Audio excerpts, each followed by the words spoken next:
राहत इंदौरी का एक शेर है, लिखते हैं कि लगेगी आग तो आएंगे घर कई जद में, यहाँ पे सिर्फ हमारा मकान थोड़ी है। और मैं जानता हूँ कि दुश्मन भी कम नहीं, लेकिन हमारी तरह हथेली पे जान थोड़ी है।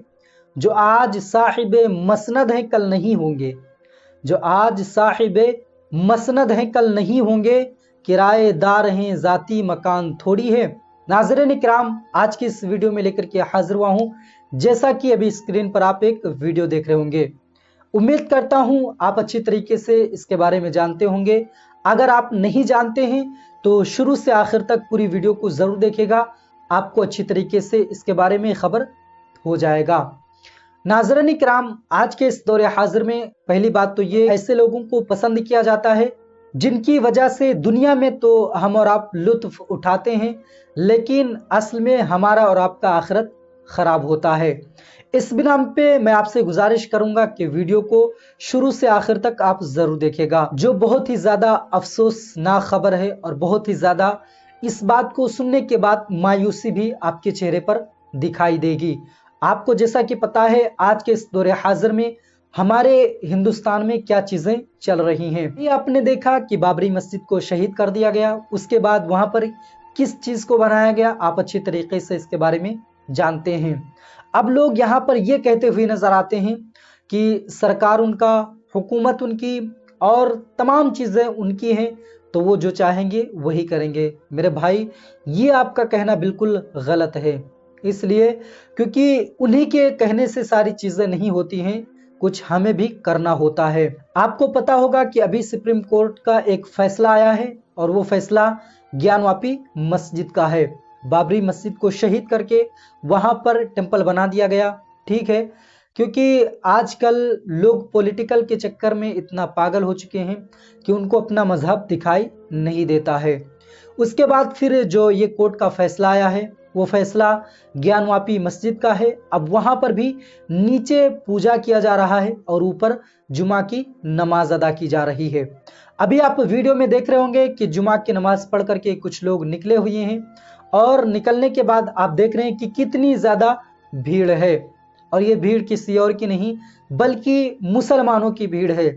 जिस तरीके से ये हजरात जुमा की नमाज अदा करने के लिए वापी मस्जिद में जाते हैं, अगर ये अपने महल्ले और अपने गांव की मस्जिद को हर वक्त की नमाज में अगर अपनी मस्जिदों को आबाद करें, तो किसकी हिम्मत और किसकी हैसियत और किसकी औकात है जो मस्जिदों को शहीद करके और वहां पर मंदिर बनाने की कोशिश करे। अभी आपके सामने मैं 2-4 वीडियो ऐसे शेयर करूंगा कि जिसको देखने के बाद आपका कलेजा भी हिल जाएगा कि इस वक्त क्या चीजें हो रही हैं और क्या चीजें लोग समाअत कर रहे हैं, क्या चीजें देख रहे हैं।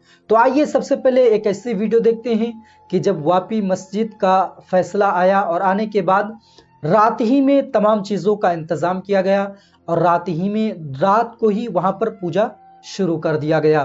तो आइए वीडियो देखते हैं कि जब वहां कोर्ट का फैसला आया, आने के बाद हिंदू धर्म के मानने वाले किस तरीके से उसकी खुशी मना रहे हैं, क्योंकि वहां पर भी मंदिर कायम करने जा रहे हैं। तो आइए सबसे पहले वो वीडियो देखते हैं, उसके बाद फिर हम आपसे कुछ तबसरा करते हैं, कुछ गुफ्तगू करते हैं। चलिए वीडियो को शुरू करते हैं।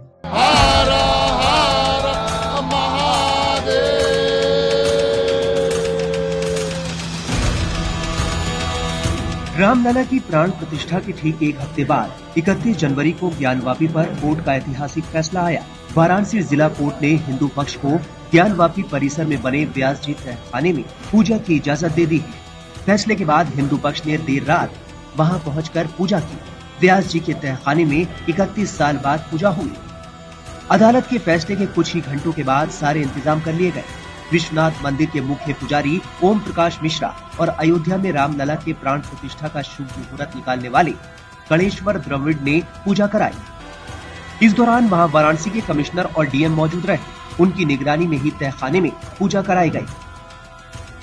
बता दें कि कोर्ट के फैसले के बाद ज्ञानवापी के बाहर सुरक्षा व्यवस्था कड़ी हो गई थी। पूरा परिसर छावनी में तब्दील है। काशी विश्वनाथ मंदिर में स्थित नंदी में सामने से बैरिकेडिंग का हिस्सा हटाया गया है। वाराणसी के जिलाधिकारी एस राजलिंगम ने ज्ञानवापी से निकलते वक्त कहा कि कोर्ट के ऑर्डर का पालन किया गया है और उसी के हिसाब से सब कुछ हो रहा है। कोर्ट ऑर्डर की कंप्लेंट्स किया गया कोर्ट ने जो बोला है उसकी कंप्लेंट्स किया गया। नाज़रीन किराम, आपने देखा कि किस तरीके से खुशियां मना रहे हैं। आखिर ये खुशियां मना रहे हैं तो किसकी बिना पर, किस बुनियाद पर? तो आपको पता है कि अब कोर्ट का फैसला आ गया है और उस मस्जिद को भी अब शहीद कर दिया जाएगा, क्योंकि उसको कोर्ट ने फैसला दे दिया है कि अब वहाँ पर पूजा की जा सकती है। ये किसकी खता और किसकी कमी है? किसी और की नहीं, बल्कि हमारी और आपकी खता है, क्योंकि हम और आप नमाज अदा करने के लिए मस्जिद में नहीं जाते, मस्जिदों को आबाद नहीं करते हैं। नाज़रीन किराम, एक रिपोर्टर ने जब एक इमाम साहब से पूछा कि आप मस्जिद को आसानी से दे क्यों नहीं देते हैं, तो फिर उन्होंने क्या कहा, आइए उस चीज़ को भी देखते हैं। उसके बाद फिर हम आपसे कुछ बात करेंगे, उसको आप ज़रूर समाप्त करके जाइएगा, क्योंकि मेन पॉइंट तो वही चीज़ें होंगी जो मैं आपको आखिर में बताने वाला हूँ। चलिए पहले वीडियो देखते हैं, उसके बाद फिर हम आपसे कुछ गुफ्तगू करते हैं। चलिए वीडियो को शुरू करते हैं। उनके तो मंसूबे बहुत लंबे हैं। नारा ये बहुत दिनों से बुलंद हो रहा है कि 3 नहीं 30,000 नहीं बचेगी एक भी मस्जिद और मज़ार। पता नहीं क्या क्या वो करने वाले हैं, हम लोग क्या बता सकते हैं। अच्छा, हम तो यही चाहेंगे कि मुल्क में अमन रहे। यासीन साहब, अमन चैन की बात हो रही है तो बहुत सारे लोग ये भी अब सवाल करना शुरू कर दिए हैं कि अमन चैन की बात आप लोग कर रहे हैं तो क्यों ना अपने से स्वतः इसको समझौता करके क्यों दे दें? हमारी मस्जिद, हम नमाज़ पढ़ रहे हैं, हम 50 साल से हम नमाज़ पढ़ रहे हैं लगभग, हम कैसे दे देंगे? तो मंदिर की बुनियाद पे अगर मस्जिद बनाई गई है तो नमाज की दुआ कबूल होगी, हमारी दुआएं कबूल होंगी, इसके बारे में आप कैसे बतावेंगे? दुआ तो अल्लाह कबूल करेगा कि नहीं करेगा वो जानेगा। नाज़रीन किराम, तो वीडियो आपने समाप्त कर लिया। इमाम साहब ने बहुत ही अच्छी बात कही है और इन चीज़ों पर हमें और आपको अमल भी करना चाहिए, क्योंकि इमाम साहब ने ऐसी बात कही है कि हम इतनी आसानी से मस्जिद को क्यों दे दें।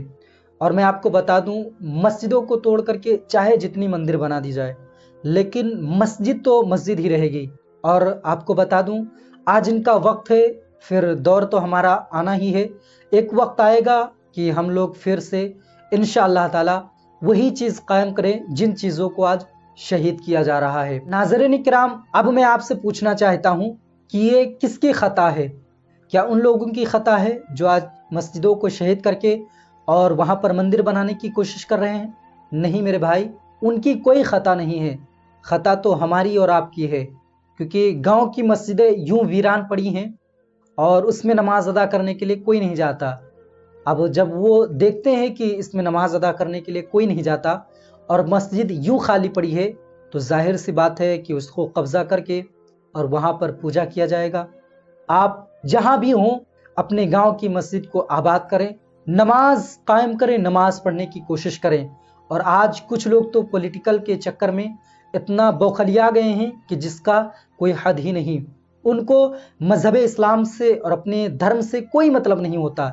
उनको तो सिर्फ नेतागिरी करना होता है, उनको तो सिर्फ रुपया और पैसा कमाना होता है।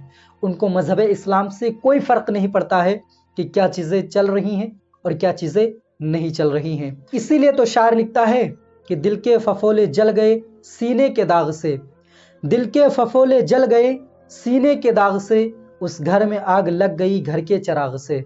ये बिल्कुल हकीकत है, क्योंकि आज मुसलमान ही अपनी मस्जिदों की हिफाजत नहीं कर पा रहा है, वही उनके हाथ में दे रहा है और वो बआसानी उस पर कब्जा कर ले रहे हैं। अभी आपको ज़रूरत है नमाज कायम करें, नमाज की पाबंदी करें और अपनी मस्जिदों को आबाद करें, वरना अगर आप मस्जिदों को वीरान छोड़ेंगे तो जाहिर सी बात है वो कब्जा करने के लिए ज़रूर आएंगे। उम्मीद करता हूँ कि वीडियो अच्छी तरीके से आप समझ गए होंगे और इस वीडियो को आप ज़्यादा से ज़्यादा शेयर भी करेंगे। उम्मीद करता हूँ कि वीडियो पसंद आई होगी। अगर पसंद आई हो तो लाइक कर दें और सब्सक्राइब करके तभी जाएं, क्योंकि हर दिन मैं ऐसा ही एक न्यू वीडियो लेकर के हाजिर हुआ करता हूँ। तो आज की वीडियो में इतना ही, फिर मिलते हैं एक नई वीडियो के साथ, और जब तक के लिए नहीं मिलते तब तक के लिए अस्सलामु अलैकुम व रहमतुल्लाहि व बरकातुहू।